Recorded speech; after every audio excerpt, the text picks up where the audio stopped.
বাইরে ঝমঝম করে বৃষ্টি পড়ছে।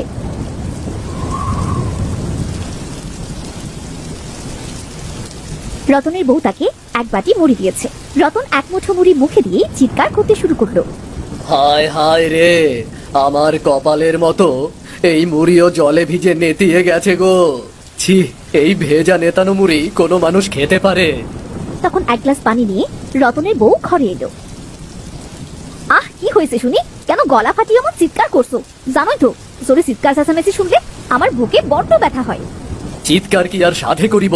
তোমাকে বললাম এক বাটি মুড়ি দাও, ঘরে বসে চিবই।